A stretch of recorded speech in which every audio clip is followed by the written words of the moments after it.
Oi, gente, lembrando que eu faço live de segunda a sexta-feira na Twitch, então pesquisa lá, react_do_lucas, que você vai achar meu perfil, me segue lá e me acompanha de segunda a sexta-feira, das 6 horas até as 9h30 da noite, beleza? Valeu! Oi, gente, e aí, como vocês estão? Tranquilos? Bora dar mais um react no canal. Dessa vez vamos conferir One Piece 1052. Canal Mangaqui, Chapéu de Palha, talvez eu traga também o Bruno. O primeiro que lançou foi o canal Mangaqui, então é o primeiro que eu tô trazendo. Surge o Almirante Granbull e sua Akuma no Mi, os novos Yonkos e suas recompensas. Mas esse Almirante Granbull é aquele verde lá. Ele tá surgindo em um ano? Caralho! Ah, então acho que é por isso que eles vão ter que sair chutado de um ano. Surgiu esse almirante e aparentemente ele usou o poder da sua Akuma no Mi. E aparentemente já saiu os novos Yonkons e as suas recompensas. Mano, parece que tem muita informação nesse One Piece 1052. Então bora conferir primeiramente o vídeo do nosso querido Evandro. Lembrando que, por favor, você que já é inscrito no canal, não custa nada. Aperta o dedinho do like aí, dá um likezinho, por favor, não custa. Só pra você apertar um dedinho, me ajuda demais. E manda esse vídeo para aquele seu amigo que curte muito One Piece. Compartilhe com seu amigo para ele se inscrever no canal. Beleza? Então, preparadas, senhoritas e senhores? Então, bora conferir. Surgiu o Almirante Granbull e sua Akuma no Mi, os novos Yonkos e suas recompensas. Capítulo 1052. Mangá, One Piece, canal Mangaqui, go! Os novos imperadores foram nomeados junto das novas recompensas, mas a festa prometida com grandes revelações não se encontra apenas dentro de Wano. Fora das fronteiras é onde temos a grande revelação, a chegada do Almirante Touro Verde.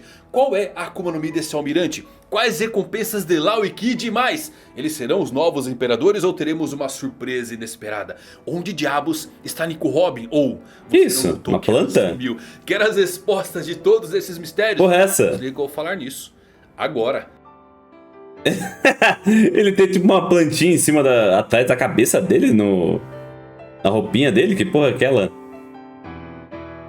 Bora. Fala galera, Evandro Fusari com mais um vídeo pra vocês. Como é que vocês estão? Espero que todos vocês estejam maravilhosamente bem. Que capítulo legal, divertido. Eu ri bastante, me diverti e senti toda a vibração e a energia positiva que esse capítulo tenta transmitir. E aí, curtiu? Gostou? Bora. Muitos mistérios, muitas coisas jogadas, mas eu trouxe todas as respostas pra vocês. Então assiste até o final. E esses mistérios ficam melhor ainda quando você ver quem patrocina esse vídeo, se liga só. Tá cansado de ganhar presentes duvidosos? Eu tenho a solução pra você. O melhor de tudo é que vem com aquela ansiedade. Shrek 2, é o Piccolo. Que temos pra saber como vai ser o próximo episódio da sua série favorita. Ou pra saber qual vai ser o próximo filme de heróis a ser lançado. Ou mesmo você que não vê a hora de chegar do seu trabalho ou da escola para continuar a sua jogatina favorita. É uma ansiedade boa, não é? Fala a verdade. E eu descobri uma coisa muito legal e que me deixa com esta mesma sensação. E ela é a Nerd ao Cubo. A Nerd ao Cubo é um serviço de... Eu já fui assinante da Nerd ao Cubo. É muito da hora, velho. Pra quem muito, gosta muito de da hora, filmes, mano. séries,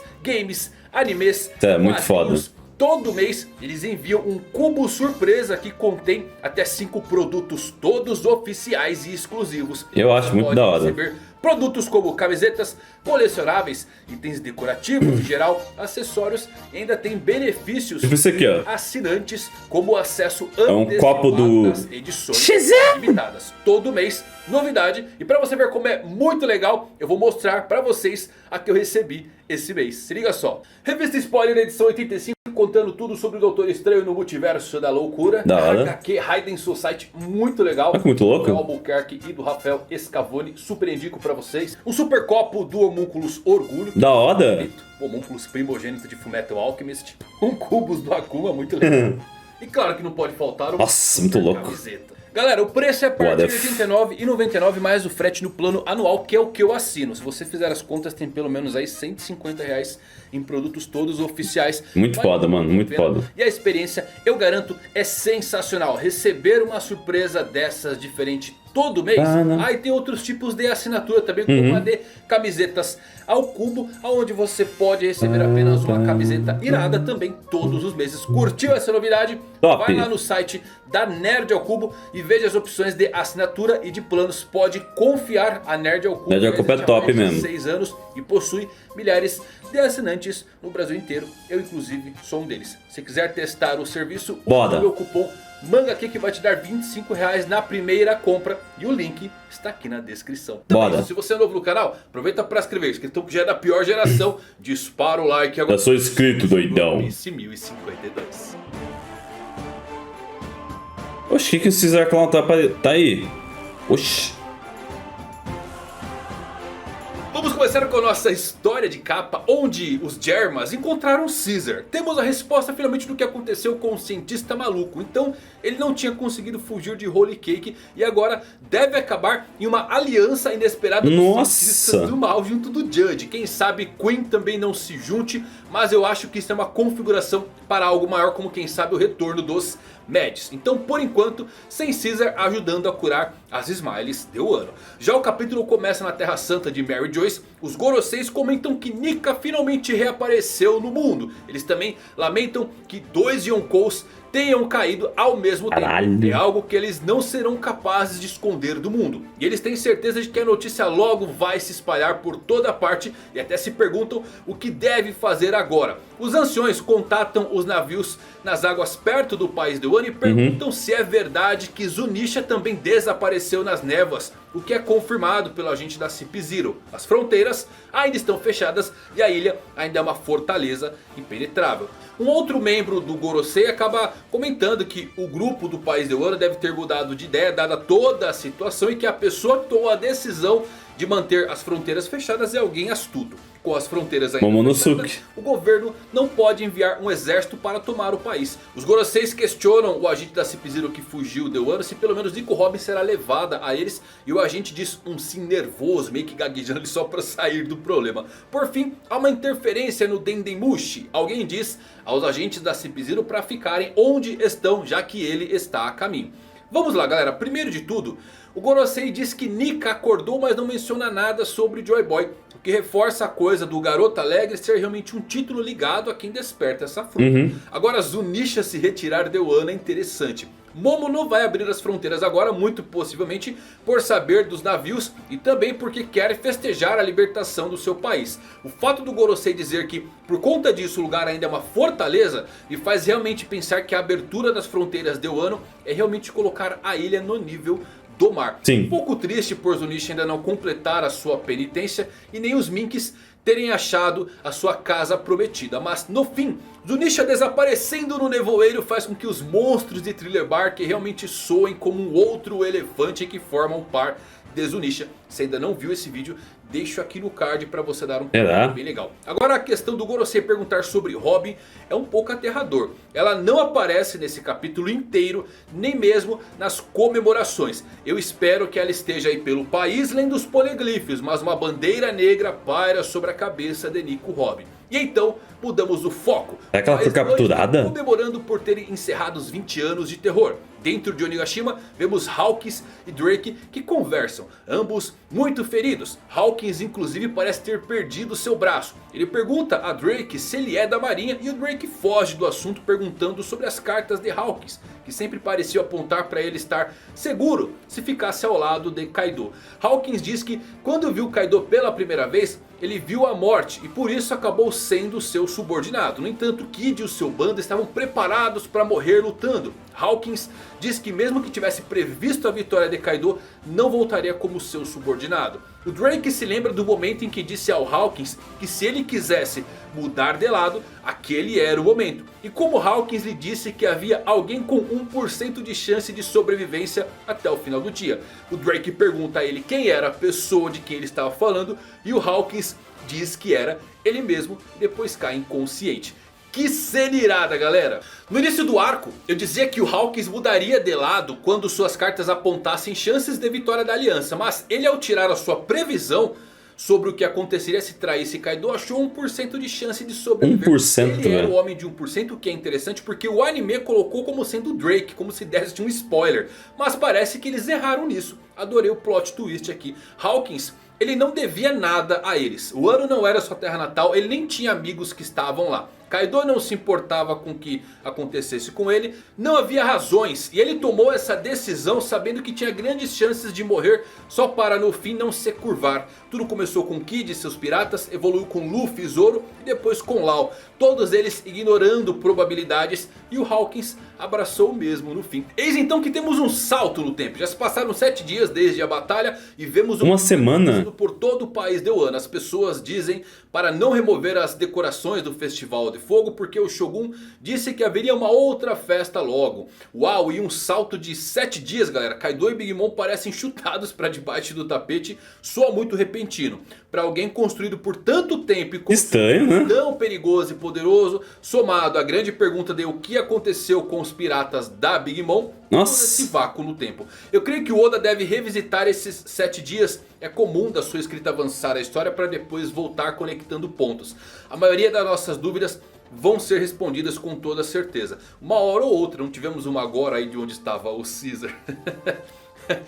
Vemos então a escola, as crianças mudaram de professor porque a Sarahebi era uma vassala de Orochi e contava a história do país de uma forma muito errônea. E agora as crianças aprenderiam a verdade sobre o herói Kuzuki Oden. Já na Fazenda Paraíso, lugar onde tem bastante comida, as pessoas falam sobre o guerreiro que libertou o país, que derrotou o Kaido, o guerreiro Joy Boy. Alguns ouviram que ele não está mais no país de Wano e outros dizem que é uma pena que eles não possam encontrar um herói do nível do Deus da Espada. É interessante, galera, porque as pessoas de Wano pensam que Joy Boy venceu Kaido quando ninguém deveria saber quem é Joy Boy, exceto os Chapéus de Palha, Kaido, King, Zunisha, Yamato e Momonosuke. Os milhares de samurais que viram Luffy derrotar Kaido sabem que foi ele que fez isso. Então, cidadãos aleatórios de Wano chamando Joy Boy, dizendo que Joy Boy fez algo, não parece fazer muito sentido. Mas a resposta aqui é que provavelmente isso ocorre porque o Luffy não gosta de ser tratado como um herói. Lembram da Ilha dos Homens Peixes? Então, eu acho que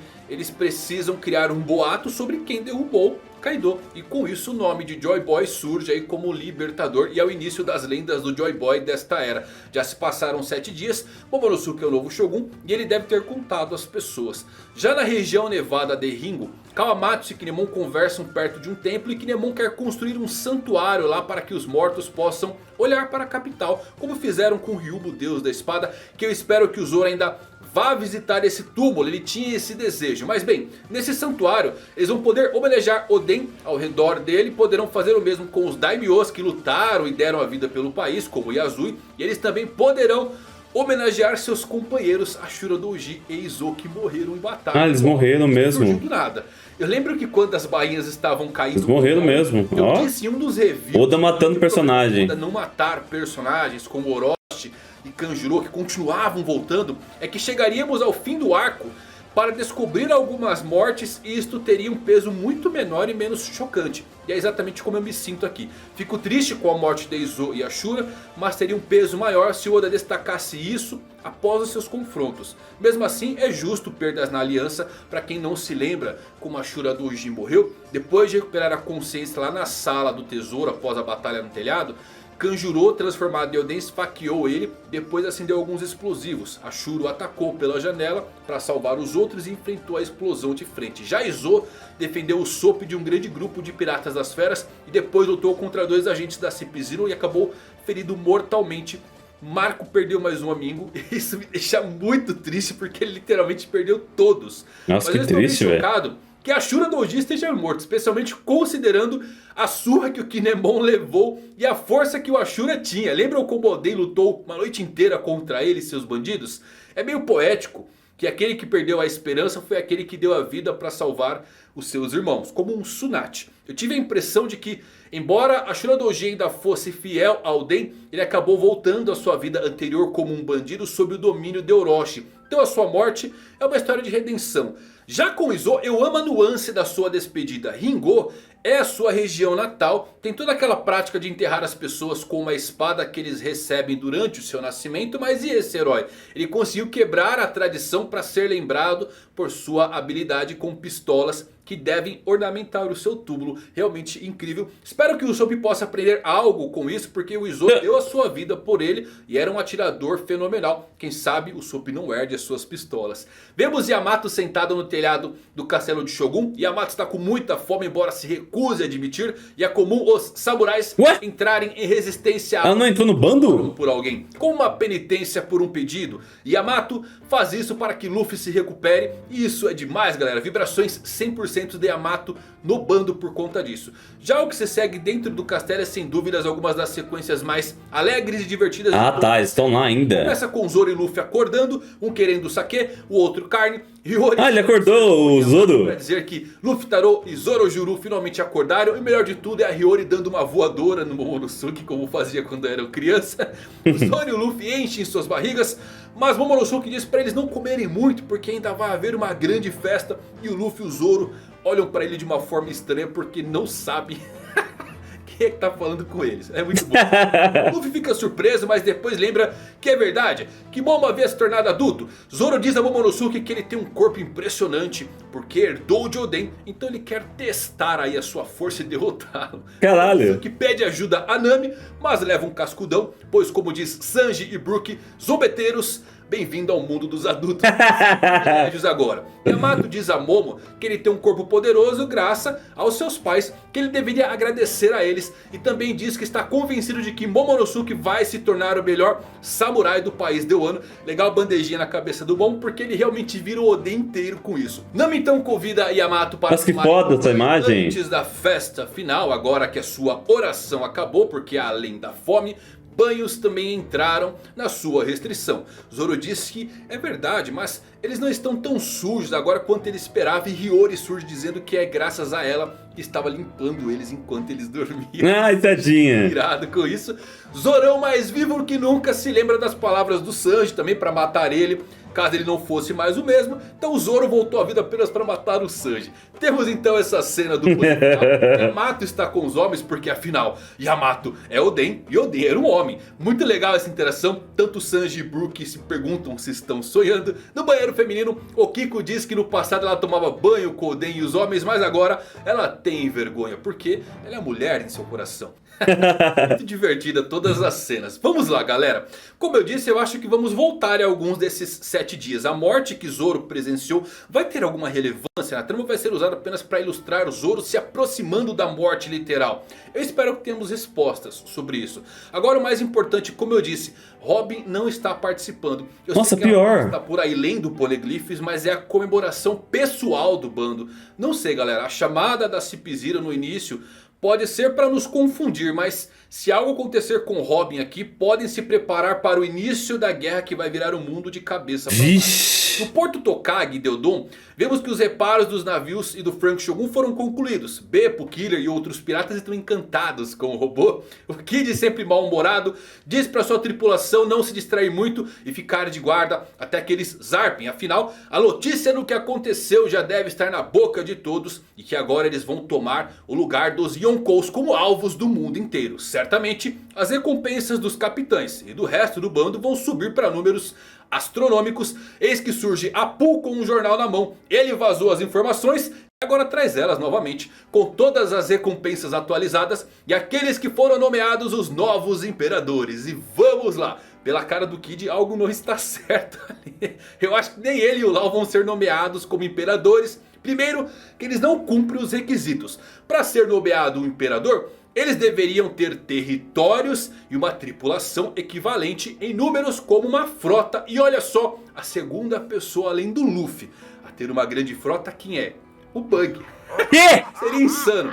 Como foi o Apu que vazou as informações, espero que o Kid e o Lau não apareçam como comandantes do Luffy, porque isso não vai dar certo. Mesmo assim, eu daria pro Lau e Kid recompensas acima de 1,5 bilhão, que sabemos ser o número que coloca alguém na divisa entre comandantes e imperadores. Não sei se eles passariam Barba Negra, mas faz sentido dividir a recompensa da Mama em 2 para colocar eles acima de 2 bilhões. Isto claro se não forem trollados aí pelo tipo de informação vazada por Apu. Para fechar, temos a revelação mais surpreendente do capítulo e ela está fora do país de Wano. Vemos que alguém com uma flor nas costas está voando enquanto fala pelo Dendemushi e é o próprio Almirante Ryokugyu ou Green Bull. E ele se dirige ao Wano enquanto conversa com Sakazuki dizendo para ele não fazer nada desnecessário. Eu tô muito ansioso para ver esse almirante, sério mesmo. Eu acho que foi o Green Bull que disse ali para CP0 para ficar onde eles estavam. Porque se ele realmente estiver do lado de Wano, ele pode entregar os agentes da CP ou destruir eles. E existem fortes evidências dele sim mudar de lado, galera. Se fosse o Kizaru chegando eu estaria preocupado e pensando em guerra novamente. Mas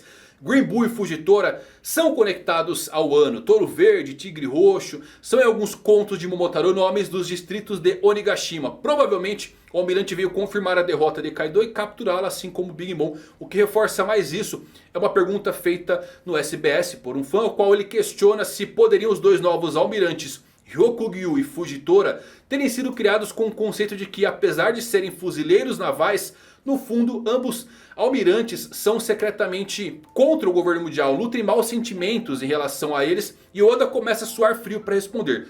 Quando ele faz isso é porque vai acontecer. Aqui só para você entender como o fã chegou nessa conclusão, porque eu acho que eu nunca expliquei isso em vídeo.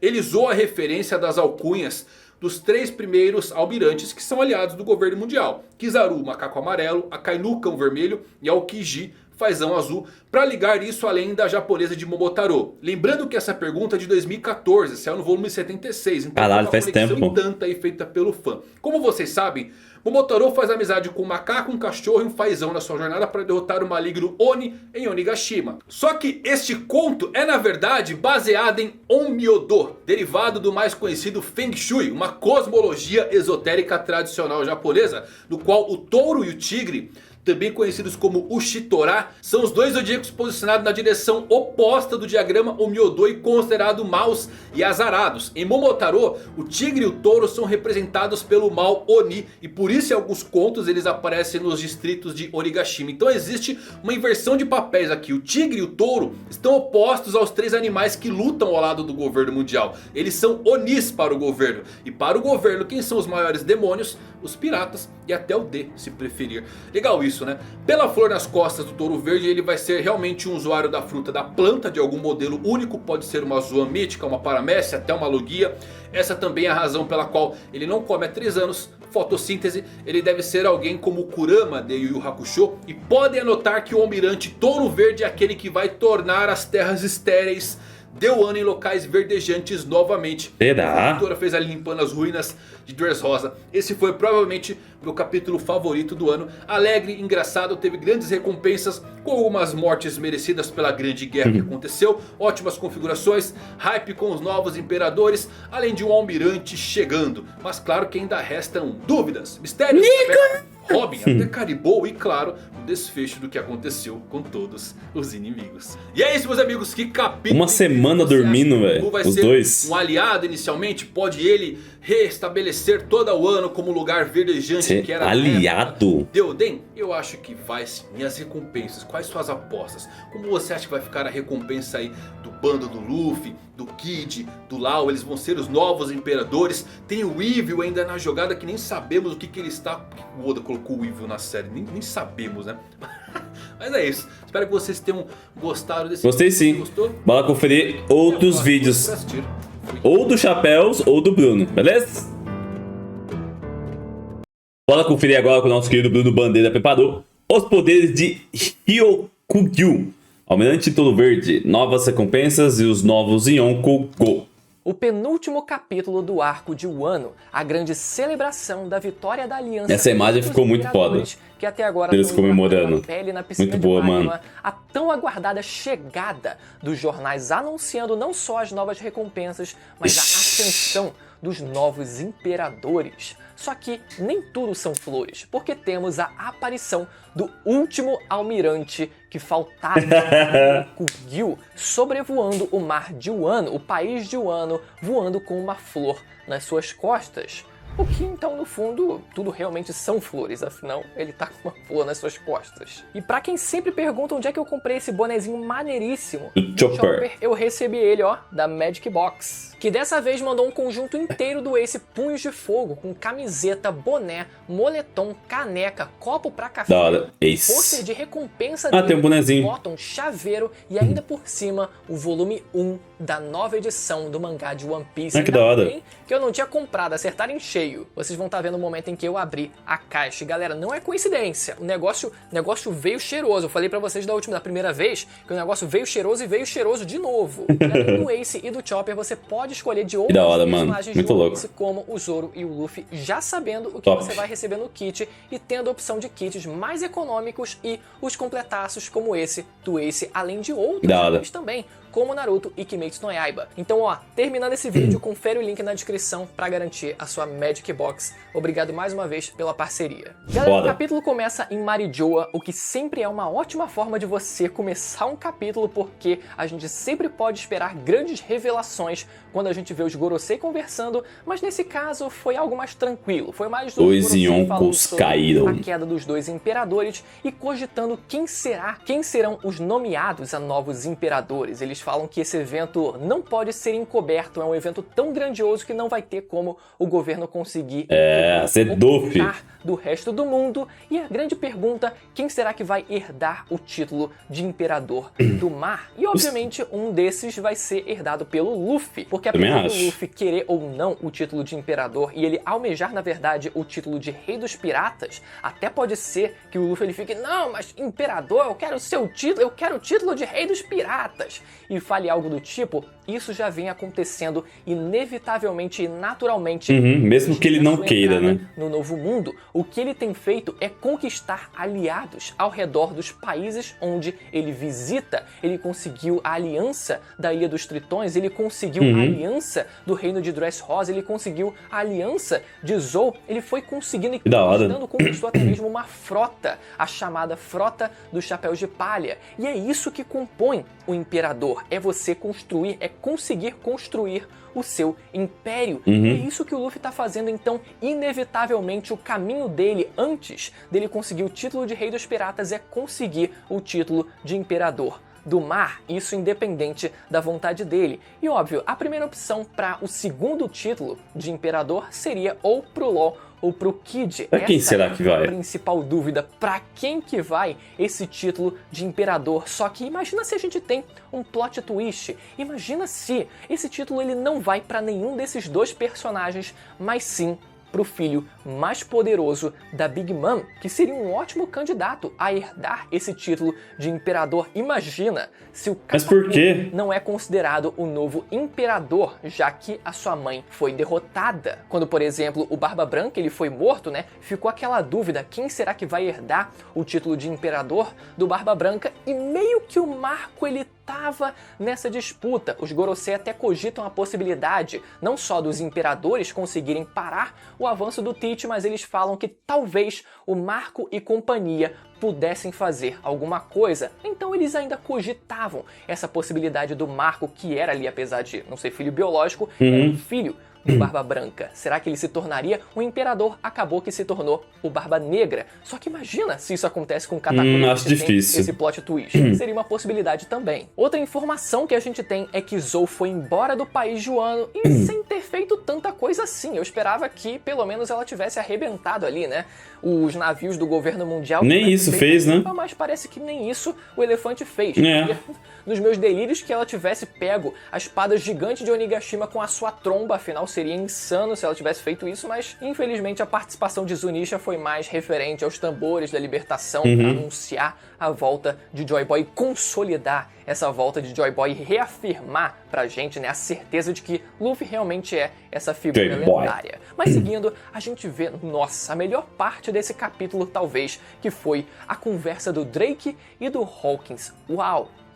Uau, galera. Primeiro, um falando mal do outro. O Hawkins falando, você que sempre foi o cachorro da marinha, né? E o Hawkins revelando que aquela previsão dele da chance de sobrevivência de um certo homem ser de 1%, o que a gente sempre imagina que fosse o Luffy, era na verdade sobre ele mesmo. E nessa hora parece ele caindo assim, escorrendo na parede, como se ele realmente estivesse morrendo. E cara, eu não consegui não rir nessa hora. Me desculpa, a chance era eu.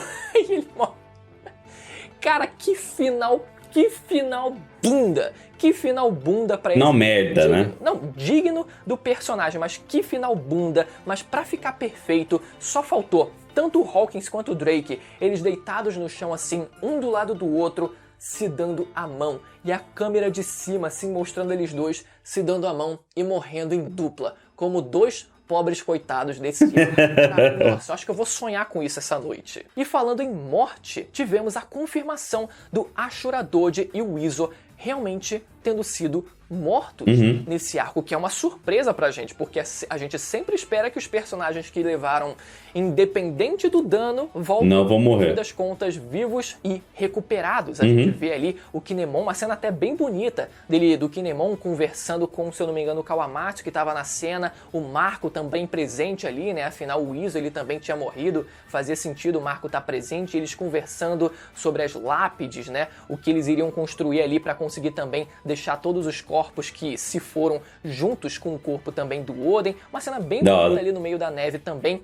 E além da surpresa da gente ver que eles realmente foram mortos, cara, a gente tem que falar do impacto dessas mortes, porque apesar da gente ter tido uma certa construção pro sacrifício do Ashura Dojin, primeiro aqui ele, por mais que a gente tenha visto essa construção, a gente sempre espera que o personagem ele vá voltar independente do dano. Então, por mais que tenha ficado aquela incerteza, né? Será que ele realmente se sacrificou e morreu? No fundo, a gente sempre espera que o personagem ele volte vivo. Então, por esse histórico dos personagens sempre acabarem voltando, ou pelo menos em 99,9% das vezes, a gente não sentiu tanto o impacto do sacrifício do Ashura Dojin naquela cena. E no caso do Izo, a gente nem sequer teve uma construção na cena final dele onde a gente tivesse tido um impacto de tipo, caraca, o Izo conseguiu empatar com um membro da CP0 e os dois se arrebentaram e morreram no fim das contas. A gente não teve esse impacto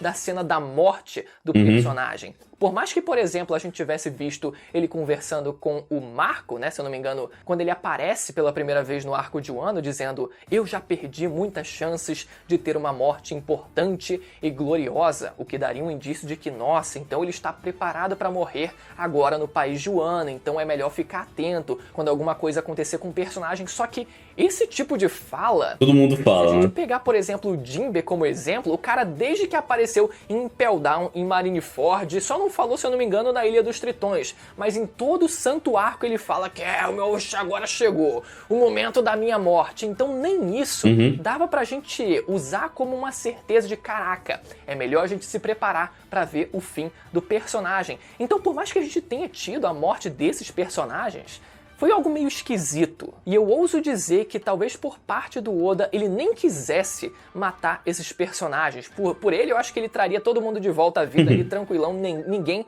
teria morrido. Com mas certeza. Talvez os editores, enfim... tem que matar, tem que matar. Deixa ninguém morto aí só pra dizer que alguém morreu, né? Pro pessoal não encher muito o saco. No fundo, a única certeza que a gente tem é de que o Oda realmente odeia o Marco, porque todo mundo ao redor do Marco acaba morrendo. Todos os seus amigos mais próximos, mas que dó, né? Companheiros mais próximos acabam morrendo, e coitado do Marco, parece que ele sofreu uma maldição. Seguindo o capítulo, a gente vê uma grande festa finalmente acontecendo. A gente teve pelo menos essa oportunidade de ver a grande festa no final do arco de Wano, que eu achava até pelos spoilers que nem daria tempo de acontecer, mas pelo menos existiu esse pequeno intervalo de tempo de alguns dias, 7 dias que se passaram, né, para eles conseguirem finalmente realizar essa festa. E a gente vê o Luffy e o Zoro acordando.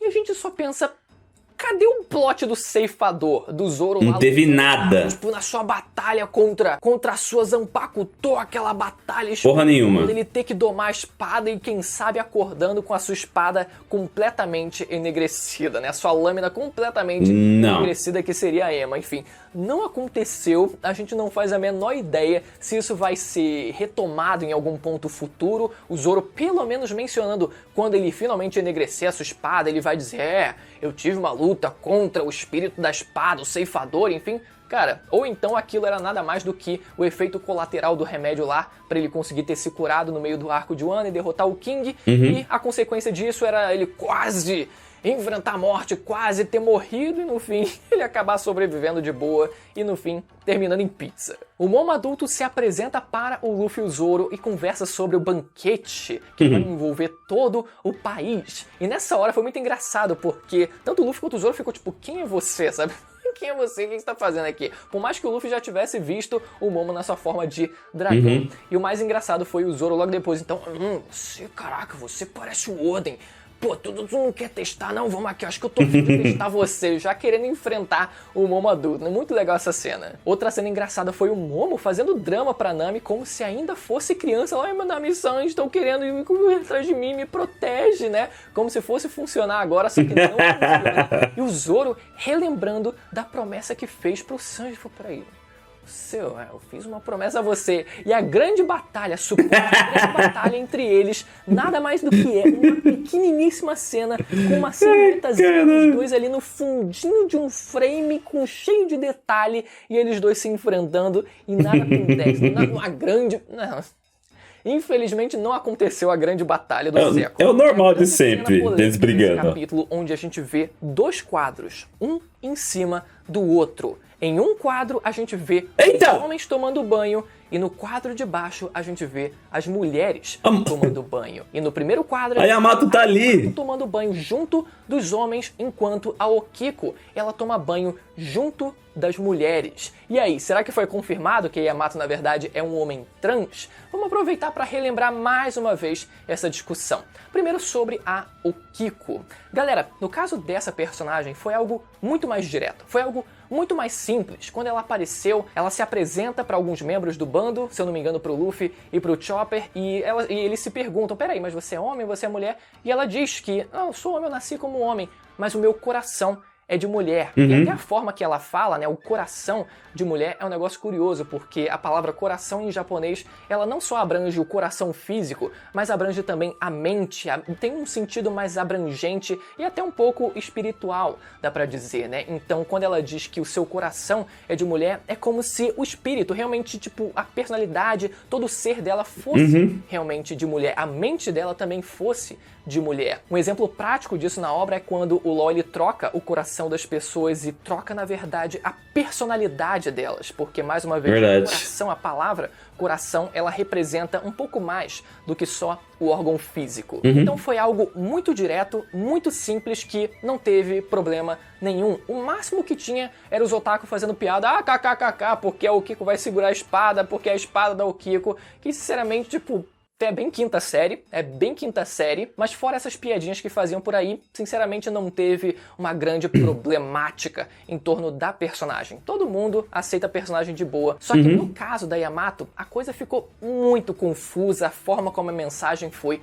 passada, porque ao mesmo tempo em que ela se posiciona como pronome masculino, se identifica como Oden, a gente tem, por exemplo, o box de introdução da personagem, que classifica ela como filha do Kaido e autoproclamada Kozuki Oden, e aquela é a palavra do narrador, ou seja, a palavra do autor sendo inserida ali. Não só isso, mas a gente teve também, um tempo depois, o Vivre Card da Yamato, que é um databook oficial e revisado pelo autor da obra Ishiro Oda. E nesse Vivre Card da Yamato, ela é classificada como sendo do sexo feminino. E além disso, quando foi lançado o episódio 1000, a gente teve um especial, que foi uma série de episódios com atores e atrizes da vida real, onde em um desses episódios temos uma mulher que quer seguir o seu sonho de abrir o próprio restaurante, mas ela é diminuída e desincentivada pelo seu marido ou companheiro. Só que depois dela ocasionalmente ler o mangá de One Piece, ela acaba se inspirando nas personagens femininas da obra, que servem de motivação para ela seguir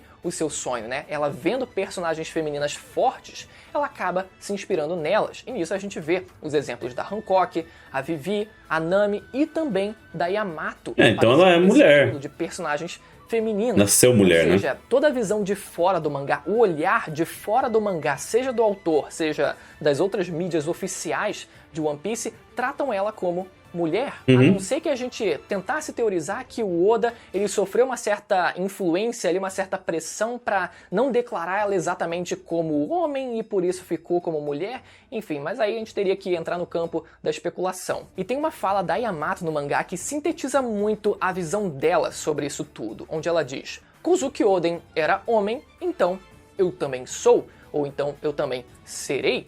E eu não acho, pelo menos na minha posição aqui, eu não acho que a coisa funcione exatamente dessa forma. Eu acho que se você realmente se considera de outro gênero, ou do sexo oposto, enfim, se a Yamato ela fosse um homem trans, ela deveria tratar isso como um fim por si só, e não como um meio para um outro fim. Porque dessa forma só parece muito que, por exemplo, a Yamato, eu quero jogar bola, mas todo mundo diz que jogar bola é coisa de menino, então eu também vou ser menino, vou me tratar como menino porque eu também quero jogar bola. E é mais ou menos isso que acontece. A Yamato ela se reflete numa figura masculina, de grande nome, de grande imponência, de grande poder, de grande destaque na obra nesse arco, e ela quer ser igual àquele personagem. E é por isso que eu falei semana passada, relembrei isso semana passada, que eu esperava que o desenvolvimento da personagem fosse perceber que ela não precisa se espelhar numa figura masculina, ou ela não precisa ser homem para ela conseguir fazer coisas grandiosas, para ela poder viajar no mundo, que é algo tipicamente masculino até dentro do universo de One Piece. Então ela não precisaria se enxergar como homem para isso, ela poderia se autoafirmar como mulher mesmo e dessa forma também ser capaz de realizar feitos grandiosos, assim como uma figura masculina de grande nome que foi Kozuki Oden. Mas voltando à imagem, a gente vê a reação do Sanji tratando ela como mulher, porque tá lá jorrando sangue lá no fundo, escarrando o sangue do nariz dele. A gente vê não só isso, mas a Otama pegando nos peitos da Nami, e antes disso o Momo tendo assediado a Nami, enfim.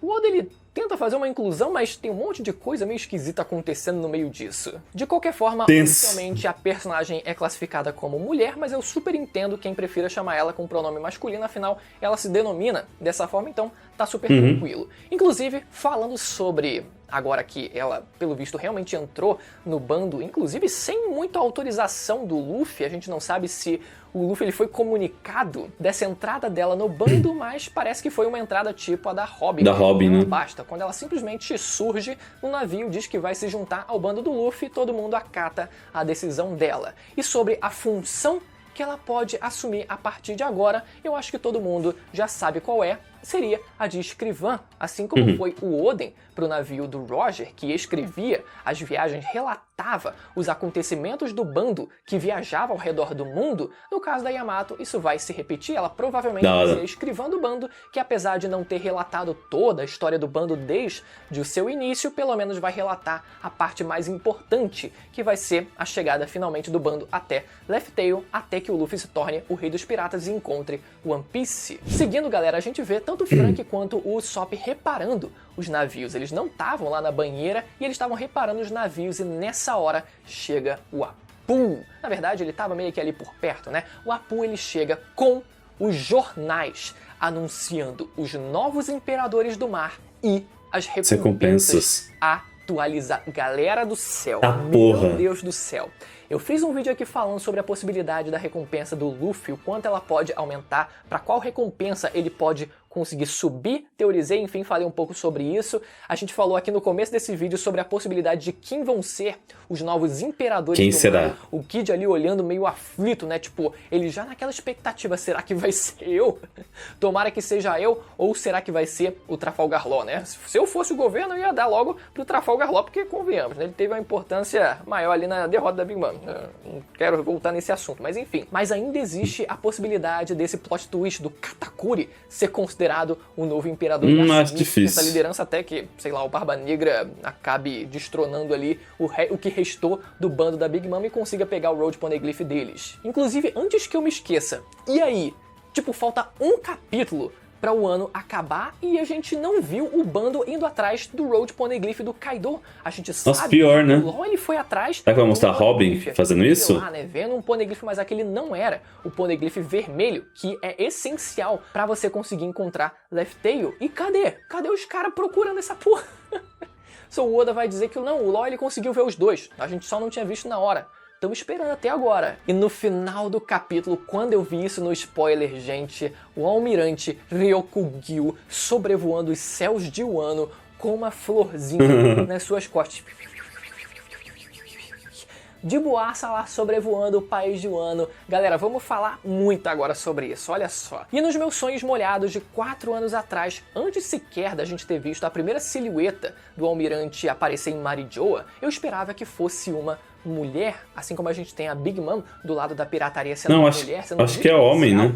como um top tier do lado da pirataria, a gente teria uma almirante mulher sendo diferencial do lado da marinha, inclusive sendo, quem sabe, usuária da Zoan mítica, modelo Gaia, o que faria total sentido com poderes de planta, com poderes envolvendo natureza, mas que meio que cai por terra primeiro depois da banalização que foi as Zoans míticas agora no arco de Wano, mas pelo padrão que em 99% das vezes ele se segue, que é uma referência a criaturas mitológicas japonesas, orientais, no caso do Sengoku, no caso da Yamato, no caso do Kaido, na maioria dos casos, pelo menos não no caso do Luffy, daria pra dizer, né, que é um deus que se refere a algo de dentro do próprio mangá, mas até mesmo o Marco, né, que apesar da Fênix não ser necessariamente oriental, mas possui chamas azuis meio que fantasmagóricas, que também fazem referências às chamas espirituais japonesas de coloração azul, que envolvem coisa de morto-vivo, submundo, enfim, uma parada mais mística, espiritual, oriental. Então, no caso de Gaia, não faria o menor sentido, apesar do nome Ryokugyu, o Gyu, ele poder ser traduzido tanto como touro quanto vaca e bovino, então, independente do nome ali, a gente poderia ter qualquer gênero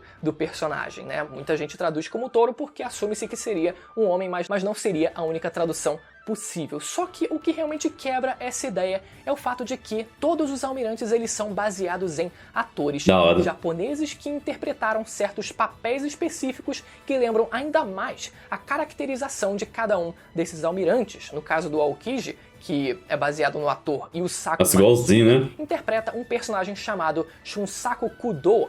O Kizaru, que é baseado no ator Kunie Tanaka, interpreta um personagem chamado Borsalino. O Akainu, que é baseado no ator Sugawara, o homem mais bonito da face da Terra, segundo o autor de One Piece, interpreta o personagem Shouzo Hirono num filme chamado Batalha Sem Honra, ali ele usando um ternão vermelho ali, né? Tatuagem da Yakuza também no corpo dele, bem parecido com o personagem até o nome do parecido filme, mesmo, Batalha né? Sem Honra, o que caracteriza muito o estilo do personagem. E o Fujitora sendo baseado no ator Shintaro Katsu, que interpreta o personagem Zatoichi, que tem cagado e cuspido o referencial desse almirante. E por último, o Ryokugyu, que seria inspirado no ator Yoshio Harada, que interpreta um personagem chamado Genai Aramaki. E aqui você me pergunta, mas por que seria baseado nesse personagem? Só porque o cabelo deles dois é parecido? Não só por isso, mas o papel desse personagem, Genai Aramaki, que esse ator interpreta, nesse filme onde ele aparece, esse ator contracena com os atores tanto do Kizaru quanto do Fujitora. que são os 3 almirantes atuais. Caralho! Então fica aí a referência muito óbvia de que esses 3 atores eles vão compor ali a base dos personagens de One Piece, dos almirantes. Que foda! One Piece. E falando sobre os seus poderes, a gente tem o esquema de cores dos almirantes que refletem exatamente a característica base dos seus poderes. O Akainu usando uma roupa vermelha, um terno vermelho, lembra o seu poder de magma. O Aokiji ali com o seu terno azul lembra o seu poder de gelo. O Kizaru com o seu terno amarelo lembra o seu poder de luz, também caracterizado com a cor amarela. O Fujitora com um kimono roxo lembra os seus poderes de gravidade. Lembrando que gravidade na ficção ela é representada com a coloração roxa, como por exemplo o Brago de Zatibel, que eu mencionei aqui algumas vezes. No caso do Ryokugyu, já que ele teria tons esverdeados, que ele teria um poder relacionado à natureza, que ele poderia criar plantas independente se fosse uma zoa mística, uma logia ou uma paramecia. Independente disso, seria algo relacionado a isso. Eu esperava que fosse uma zona mítica antes, mais uma vez, do Oda banalizar isso no arco de Wano, porque dessa forma seria o Kizaru com uma logia, o Fujitora com uma paramecia, que ele mesmo possui, não é a espada, e o Ryokugyu tem uma zona mítica para fechar ali os 3 tipos de fruta, só que parece que ele vai seguir realmente um estilo de paramecia. O papel desse personagem agora, no final do arco de Wano, claramente vai ser revitalizar toda a natureza do país de Wano, que foi completamente dizimada ali pelas atuações durante anos, durante décadas, pelo bando do Kaido ali com as fábricas, eliminando completamente a natureza ali presente do país, ou pelo menos boa parte da natureza do país. O Ryokugyu com certeza vai conseguir realizar esse feito de revitalizar completamente a natureza que foi perdida no país, até mesmo criando árvores com frutas que vão assim também conseguir alimentar a população de Wano e mostrando pro que o personagem ele veio. Talvez ele não vai vir pra tipo se mostrar um ditador completo, até porque muito provavelmente ele vai seguir a mesma linha do Fujitora ali de também questionar, ser contra boa parte das atuações do governo mundial. Então ele vai estar lá pra realmente mostrar pro que ele veio, ali ajudar o país de Wano, até porque ele pareceu estar indo por conta própria. Ele mesmo que interfere na ligação lá do governo mundial, não, pode deixar que eu tô indo, e tal. Então ele vem de longe. É o Akainu que ligou pra ele, filho. O bando tem a celebração final deles, a festança deles todos lá, e ele finalmente chega pra conseguir ajudar a população e quem sabe também prender o Kaido e a Big Mom, que, se realmente a teoria estiver... Nossa, pior, né? E aí? ...expelidos pela explosão do vulcão que aconteceu capítulos atrás, ou será que eles ainda estão banhando-se... Mas nem falou nada, mano. ...magma de Wano. E outro detalhe sobre a sua habilidade é que ele não come há 3 anos, foi o que ele disse na primeira aparição dele. Então, claramente, ele se alimenta de fotossíntese, né? Ele não seria uma zoa mítica, mas seria uma paramecia que consegue ali, através do seu poder, enfim, moldar ali o seu corpo ali de uma forma que ele consiga absorver a luz do sol e consiga se alimentar dessa forma. E é muito engraçada a forma como a gente tem a introdução, a apresentação dos almirantes, que sempre parece ser um negócio completamente porco. A gente vê o Aokiji lá aparecendo pela primeira vez, lá pequenininho, parecendo um palito na sua bicicletinha. A gente vê também depois o Kizaru ali, em cima de uma bola de canhão ali, e agora o Ryokugyu com seu helicópterozinho de flor, sendo que é o completo oposto quando a gente pensa nos Yonkou, que são apresentados com aquele hype lá nos céus, mas que, olha só o que acontece, os Yonkou eles são apresentados dessa forma absurda e caraca, e depois a gente percebe que, peraí, eles não são assim deuses, eles são muito fortes, mas chega até o ponto onde muita gente se decepciona quando a gente vê a realidade dos poderes desses personagens, que dirá a própria Big Mom, né, que apesar de ser muito poderosa ainda assim, mas a coisa, ela desce um pouco, enquanto os almirantes acontece justamente o contrário. A gente tem apresentações completamente, cara, que diminuem os personagens, mas que quando a gente vai ver a realidade deles, eles parecem mostrar mais do que no começo eles pareciam ser. E é mais ou menos aí onde esses personagens, eles se encontram. Não tô dizendo que são exatamente o mesmo nível, mas é mais ou menos ali onde a realidade desses personagens, fora o hype, fora a apresentação deles, quase que meio que se encontra ali no meio do caminho. Uhum. Mas galera, eu não espero menos Mokuton! que o cara seja basicamente o Hashirama de One Piece. Óbvio que o Hashirama em Naruto era um absurdo. Talvez não seja o maluco mais absurdo também de One Piece, mas ainda assim é mais ou menos isso. Eu também acho, vai ser mais ou menos isso. Esse nível de força que eu espero. Muita referência bacana talvez seja colocada nos poderes desse personagem que realmente for. Ia ser da hora. Tudo, mas que eu não acho que vai ser agora. Agora, eu só espero que ele realmente vá revitalizar o país de Wano e consiga capturar, quem sabe, o Kaido e a Big Mom, deem um susto ali nos piratas afugentando eles, quem sabe, mas nada muito além disso. Vamos ver aí esse Road Poneglyph se aparece ou não no fim das contas. Enfim, galera, espero que vocês tenham gostado desse Gostei, vídeo. sim. Um pouco mais longo do que eu esperava que ficasse, mas de qualquer forma, se você caiu de paraquedas, se ficou até o final desse vídeo, aproveita pra se inscrever e ativar o sininho pra não perder a notificação dos vídeos que saem semanalmente comentando o mangá. Se o Chapéu de Palha tiver lançado, eu vou colocar aqui 3 e 1. Se não tiver lançado, vai ser um 2. Até a próxima. Tchau. Bom, gente, vai ser um 2 em 1 mesmo, porque o Chapéu de Palha aparentemente não sei se vai lançar vídeo mais tarde, mas não lançado, então vai ser o vídeo do nosso querido Evandro do canal Manga aqui e o Bruno Bandeira. Bom, vamos lá, vamos recapitular. Pelo que deu pra entender, passou uma semana, passar 7 dias, agora o governo não tem como esconder que o Kaido e a Big Mom foi derrotado, então isso já foi espalhado pro mundo inteiro. Já temos os novos imperadores do mar. Será que vai ser incluído os 3, tipo assim, o Luffy, o Kid e o LOL? Será que teria essa mudança, tá ligado? É isso que eu acho que pode ser que o Kid tenha ficado meio assim, tipo, caralho, não vai ser 2 novos imperadores, vão ser 3. Não sei, ou de repente, tipo, sei lá, esteja tipo o Luffy e o Katakuri, igual o Bruno falou. Eu acho bem estranho isso, tá ligado? Tipo, Katakuri, mas o Katakuri nem tava lá. Mas pode ser que aconteça. Pode, né? A gente nunca pode duvidar disso.